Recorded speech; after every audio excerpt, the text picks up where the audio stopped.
आपका स्वागत है आपके अपने चैनल प्रकृति की राह पर में। चलिए आज आपको दिखाते हैं ये जो हमने धान की फसल यहाँ लगाई है, ये 1 साल पहले वो जगह कैसी थी, वो ज़मीन कैसी थी। जहाँ मैं आज खड़ा हूँ इसको हम अगले साल नेक्स्ट ईयर इसमें धान की फसल लगाने वाले हैं। ये पूरा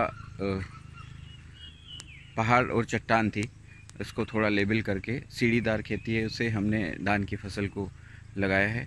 और जस्ट ये बिगनिंग है, वो थोड़ा सा एरिया जो आप धान की फसल का देखेंगे अभी, ये सभी ज़मीन हमारी इसी तरह की थी जिसको हमने गाय जो पालन किया है, गोपालन, उसके पूरा गौमूत्र और गोबर जितना भी हमारा वहाँ से कलेक्ट होता है उसको हम डालते हैं उसमें खेत में और फिर ही फसल को उगाते हैं।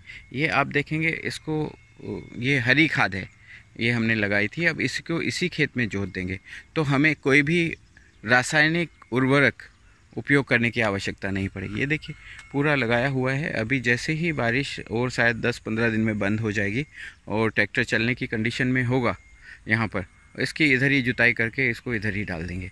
तो ये हरी खाद सबसे अच्छी है। ऊपर से हमारा गोपालन जो कर रहे हैं उसका गोबर और गौमूत्र सब हम इसी खेत में डाल देते हैं। तो यहाँ अभी कोई भी फसल उगने की स्थिति में आप देख रहे हैं कि खरपतवार भी नहीं उग पा रहे हैं इस ज़मीन में, पूरी पथरीली है, पूरे पत्थर हैं। तो इसको उपजाऊ बनाने के लिए हमें एक ही तरीका समझ में आया। देखिए मोटे मोटे पत्थर हैं, उनको निकाल के हम इसी से दीवार बना देंगे, जैसी कि मैं आपको आगे दिखाऊंगा। और यहाँ खरपतवार भी नहीं उग पा रहे हैं, इस तरह की ज़मीन है, पत्थर आप देखेंगे। तो धान लगाने का हमारे 2 उपयोग हैं। एक तो हमारी धान की फसल हो जाती है रासायनिक उर्वरक नहीं उपयोग करके। दूसरा, जितने भी ये कंकड़ पत्थर हैं ये सब धान लगाने से ज़मीन के नीचे की लेयर में चले जाते हैं। जितनी ज़मीन नीचे, जितने लेयर में हमें खेती करनी होती है, मतलब 9 से 10 इंच लेयर में ही सिर्फ फसलें उगाई जाती हैं, तो उसके भी नीचे चले जाती है। जहाँ तक ही कल्टीवेटर जाता है उस लेवल तक नीचे ऐसे पत्थर नीचे जाके बैठ जाते हैं, तो हमें ये फ़ायदा होता है। ये जो आप पत्थर मोटे मोटे पड़े हुए देख रहे हैं यहाँ पे, ये सब हमने दीवार बनाने के लिए इस तरह से उपयोग में लिए हैं। तो एक तो हमारे पत्थर हमें बाहर फेंकने की ज़रूरत नहीं पड़ी और यही पत्थर हमें बाहर से लाने की भी ज़रूरत नहीं पड़ी। इस तरह ये सब पेड़ पौधों की हमने यही पत्थरों से दीवार बना के उनको संरक्षित किया और अपनी फसल के लिए उपयोग किया। और किनारे किनारे जितने भी इस खेत की बाउंड्री है वहाँ पर सब औषधीय पौधे लगाए हैं। ये बहुत पुराना पेड़ था तो हमने इसको बगैर छेड़े इसकी व्यवस्था अच्छे से की और यहाँ सब औषधीय पौधे किनारे किनारे लगा दिए। बहुत सारे पौधे आपको दिखेंगे इसमें, हरड़ है, बहेड़ा है और बहुत जितने भी औषधीय पौधे हमें यहाँ महाराष्ट्र में उपलब्ध हो पाए हमने लगाए हैं।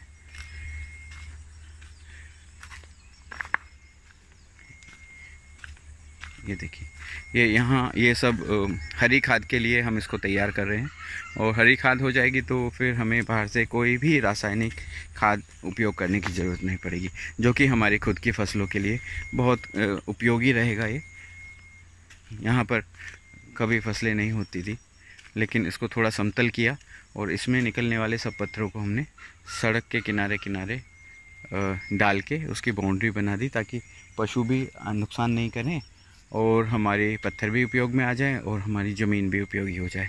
तो यहाँ से जाने वाला कोई भी पानी इसी के अंदर रुकेगा तो फसल को उपजाऊ बनाने में सहयोग मिलेगा। देखिए बहुत ज़्यादा ऊंचा नीचा था, यहाँ आप देख रहे हैं पूरा पहाड़ ही एरिया है, तो इसको सीढ़ीदार तरीके से हमने तैयार किया। चलिए आइए अब आपको धान की फसल हमने इसी जगह में कैसे बनाई है, उगाई है, आपको दिखाते हैं। आइए आपको ये जो धान की फसल हमने लगाई है वो दिखाते हैं। आप देखेंगे ऊपर ये गोपालन है जो आपको शेड दिखाई दे रहा है, उसमें से आने वाला सारा हमने पाइप व्यवस्था की है।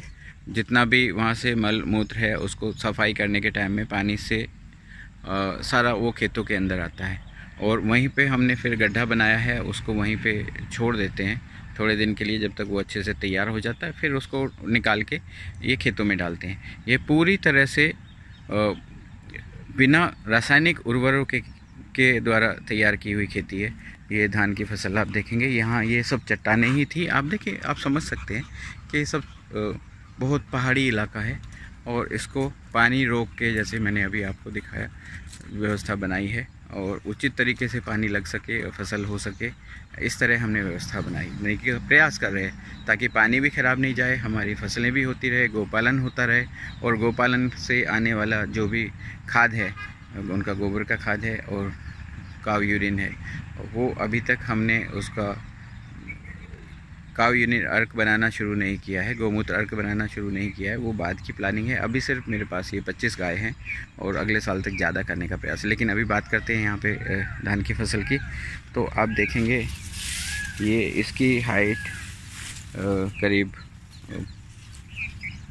3-3.5 फीट है और पूरी तरह से ये बिना रासायनिक उर्वरकों के है। देखिए, मैं मेरे साथ में खड़ा होकर दिखाता हूँ। देखिए, मैं आपको यहाँ खड़े होकर दिखाता हूँ। ये मेरे लगभग सीने तक फसल आ रही है। आपको नीचे से भी दिखाता हूँ। तो बहुत अच्छी तरीके से हम लोगों ने कोशिश की है कि फसल को बिना रासायनिक उर्वरकों को कैसे उगाया जाए और हमारे आने वाली प्रतिदिन की बीमारियों को से बचा जा सके, जो कि जितने भी केमिकल पद्धति से तैयार हुए उर्वरक है वो सब शरीर को हानि पहुंचाते। इसी तरह हमने ये अलग छोटे छोटे टुकड़े बना के करीब 1-1 एकड़ के टुकड़े बनाए हुए हैं और वहाँ पर फसल उगाई है। दीवारों के ये मेड़ के ऊपर हमने जहाँ जगह बच जाती है उसको साफ़ करके और हमने हल्दी उगाई है। हल्दी यहाँ से लेके वहाँ तक उगाने का प्रयास किया है ताकि कोई भी जगह हमारी ख़राब नहीं जाए और हम उसमें अच्छे से फसल उगा सकें। आइए, आपको पूरा खेत इधर से उधर तक जितना चल के जा सकते हैं दिखाता हूँ। अभी ये गोब में आया है, मतलब आने वाले 10 दिन में ये सब इसकी बालियाँ बाहर आ जाएंगी, इस स्थिति में है। और आप देखेंगे कुछ बालियाँ बाहर आ गई हैं, तो सारा पूरी तरह से इसकी बालियाँ 10 से 15 दिन में बाहर आ जाएंगी। क्योंकि कहीं कहीं ये देखिए, जहाँ अभी तक अच्छे से हम व्यवस्था नहीं बना पाए हैं वो फसल ठीक नहीं है, लेकिन बाकी सभी एक तरीके से एक ही ऊंचाई में, मतलब और कहीं फसल कहीं ख़राब नहीं है, कहीं अच्छी नहीं है, ऐसा नहीं। पूरी फसल एक ही तरीके से आपको होगी, दिखाई देगी। ये सब किनारे किनारे में हल्दी लगाई है और सब औषधीय पौधे यहाँ पे लगे हैं। बादाम देखेंगे, आंवला है, बहेड़ा है, चीकू हैं, फल फ्रूट और उस तरह के हैं जितना हम लोगों को अपनी आवश्यकता होती है। चलिए, मैं कोशिश करूँगा कि आपको दिखा सकूँ पूरी तरह से।